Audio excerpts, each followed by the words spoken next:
உங்களை பார்த்தாலே எனக்கு ரொம்ப ரொம்ப சந்தோஷம். இன்னைக்கு நம்ம கிச்சன்ல என்ன பார்க்க போறோம் அப்படின்னா வாழைப்பழ பணியாரம் பண்ணியிருக்கேன். நேந்திரம் பழம் வச்சுட்டு பணியாரம் பண்ணியிருக்கேன். செம்ம டேஸ்டா இருக்கு, செம்ம வாசமா இருக்கு, ஹெல்த்தியான ரெசிபி.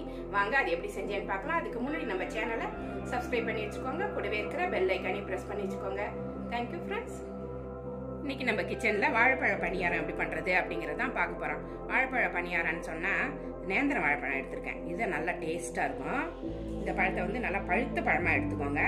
காயா இருந்தா லைட்டா ஒரு புளிப்பு இருக்கும், பழுத்துட்டாக்க நல்லா தித்திப்பா இருக்கும், நல்ல வாசமா இருக்கும். இதை ஃபர்ஸ்ட் உரிச்சிட்டு கட் பண்ணி எடுத்துக்கலாம்.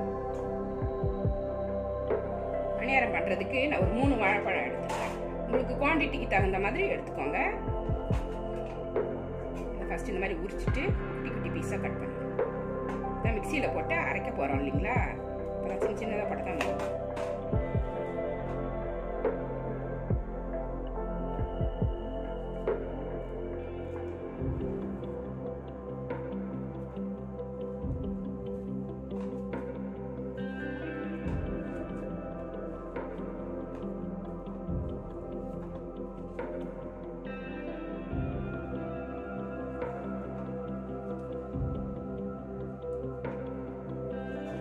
மாதிரி எல்லாத்தையுமே கட் பண்ணி எடுத்து வச்சுக்கலாம். எல்லாத்தையுமே கட் பண்ணியாச்சு. இதை மிக்சியில போட்டு நல்லா நைஸா அரைச்சி கொண்டு வந்துடணும். தண்ணிலாம் ஊற்ற வேண்டாம், அப்படியே அரைச்சி எடுத்து வந்துடலாம். இது மாதிரி பேஸ்டா அரைச்சி கொண்டு வந்து ரெடி பண்ணி வச்சுக்கணும். இப்ப வெள்ளை பாகு கொஞ்சம் வச்சுக்கலாம். ஒரு 1/2 டம்ளர் தண்ணி ஊற்றிருக்கேன். அதுல ஒரு 1/4 கிலோ வெல்லம் போட்டுருக்கேன். இது நல்லா கரைஞ்சிடும் அதுல போட்டாலே. ரொம்ப கம்பி பதம்லாம் வரணும்னு கிடையாது. இது வந்து குழி பணியாரத்துக்கு ஊத்துறது தானே, அதனால இது கரைஞ்சாலே போதும். கரைஞ்ச உடனே நம்ம கல் மண் இல்லாம நம்ம இதை வடிகட்டி எடுத்துக்கணும். வெல்லம் நல்லா கரைஞ்சிருச்சு, இதை வடிகட்டி எடுத்துட்டு வந்துடலாம். 1 கப் கோதுமை மாவு எடுத்து வச்சிருக்கேன். உங்களுக்கு எவ்வளவு தேவையோ நீங்க போட்டுக்கோங்க. இப்ப அரைச்சி வச்சிருந்த வாழைப்பழத்தை இதுல போட்டுருவோம்.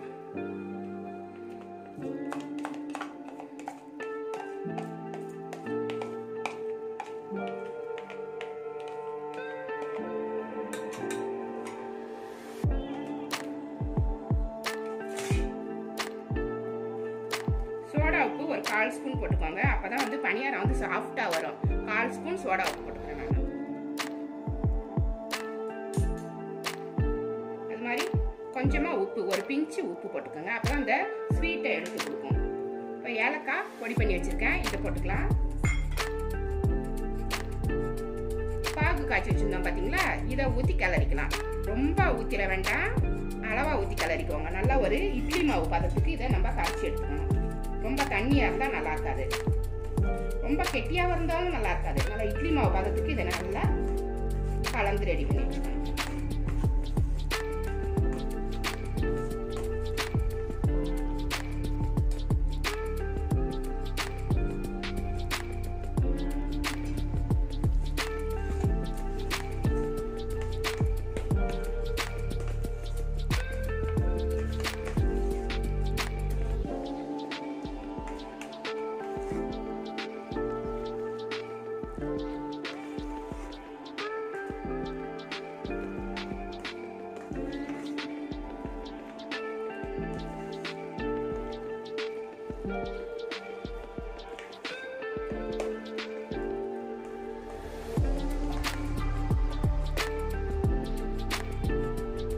கொஞ்சமா கலந்துக்கோங்க. இந்த வெல்லம் காய்ச்சி வச்சுக்கோங்க பார்த்தீங்கன்னா, அது கொஞ்சம் கொஞ்சமா கலந்துக்கோங்க. நிறைய போட்டுட்டீங்கன்னா டக்குன்னு அப்புறம் தண்ணி ஆயிடும். தண்ணி ஆயிடுச்சுன்னா கொஞ்சம் எக்ஸ்ட்ராவா மாவு போட்டுக்கோங்க.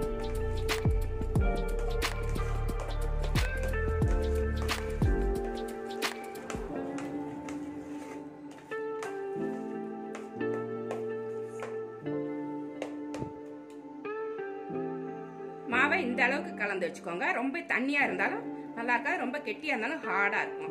இந்த அளவுக்கு ரெடி பண்ணி இது ஒரு 10 நிமிஷம் மூடி வச்சிருவோம். நம்ம சோடா உப்பு போட்டிருக்கோம் இல்லைங்களா, அது ஆக்டிவ் ஆகுற வரைக்கும் கொஞ்ச நேரம் ஒரு 10 நிமிஷம் மூடி வச்சிருந்தோம்னா நல்லா பஃபியா வரும் பணியாரம். அதனால இது ஒரு 10 நிமிஷம் மூடி வச்சிருவோம். மாவு நல்லா ஊறிடுச்சு, 10 நிமிஷம் ஆயிடுச்சு. இப்போ குழி பணியாரம் சட்டி போட்டிருக்கேன். கொஞ்சம் கொஞ்சமா நெய் போட்டுக்கலாம். நெய் விருப்பப்படாதவங்க எண்ணெய் போட்டுக்கலாம்.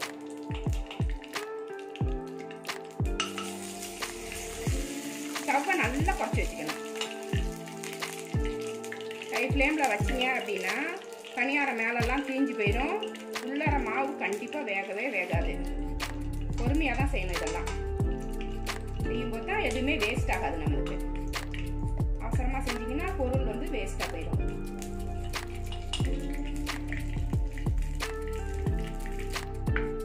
பணியாரக்கல் சூடான உடனே நல்லா சிம்மில் வச்சுக்கோங்க. சிம்மில் வச்சுட்டு நெய்யெல்லாம் போட்டு ரெடி பண்ணி வச்சுக்கிட்டு மாவை கொஞ்சம் கொஞ்சமாக 3/4 குழி இல்லைன்னா 1/2 குழி ஊற்றினா போதும்.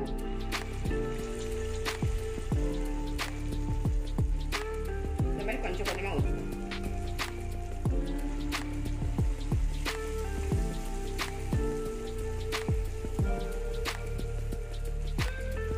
நெய்யாக இருந்தாலும் எண்ணெயாக இருந்தாலும் உங்களுக்கு எவ்வளோ தேவையோ அவ்வளோ அளவு ஊற்றிக்கோங்க.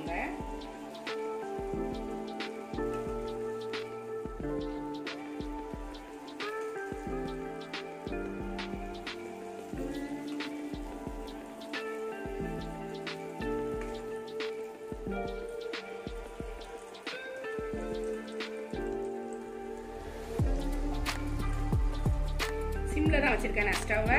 இதை அப்படியே மூடி விட்டுறேன். மூடிட்டு கொஞ்சம் நேரம் வெந்ததுக்கப்புறம் நம்ம திருப்பி போடுவோம்.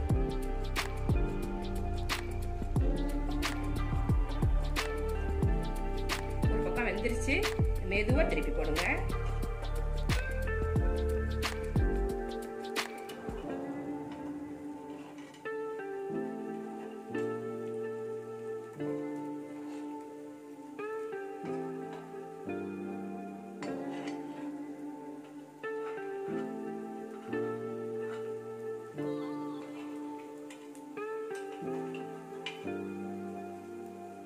பக்கமும் நல்லா வேகட்டும். நல்லா வேக வெட்டி எடுக்கணும். இல்லைன்னா உள்ளார வந்து கோதுமை மாவு இல்லைங்களா, பிசு பிசுன்னு அப்படியே இருக்கும். நல்லா வேகட்டும். சிம்லேயே வேகட்டும்.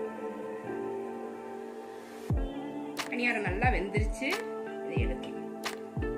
கொஞ்சம் கலராக தான் இருக்கும். ஏன்னா நம்ம வந்து சக்கரை போடல இல்லைங்களா, வெள்ளங்கிறதால உடனே செவந்து போயிடும். கோல்டன் ப்ரௌன் தான் இருக்கும். பார்க்கவே செம்மையா இருக்கு. டேஸ்டும் சூப்பரா இருக்கும். கமகமான்னு இருக்கு. இன்னொன்று ஊற்றிடுவோம். அதுலயே நெய் இருக்கு, அதனால திரும்ப ஊற்ற தேவையில்லை.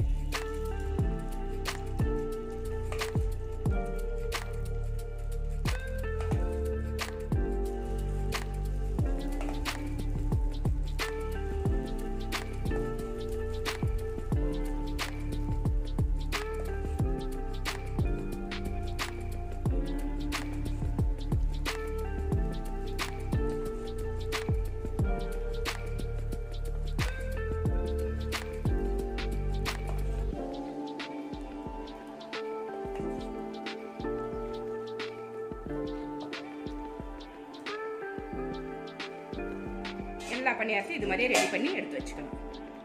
அருமையான வாழைப்பழ பணியாரம் சூப்பராக ரெடி ஆயிடுச்சு. செம்ம டேஸ்ட்டாக இருக்கும். இது நீங்களும் உங்கள் வீட்டில் ட்ரை பண்ணி பாருங்கள். இந்த ரெசிபி உங்களுக்கு பிடிச்சிருந்தா நம்ம சேனலை சப்ஸ்கிரைப் பண்ணி வச்சுக்கோங்க. கூடவே இருக்கிற பெல் ஐக்கானை ப்ரெஸ் பண்ணி வச்சுக்கோங்க. லைக் பண்ணுங்கள், ஷேர் பண்ணுங்கள், கமெண்ட் பண்ணுங்கள். இவ்வளோ நேரம் என்னோட வீடியோ பார்த்தா எல்லாருக்குமே நன்றி. Thank you friends.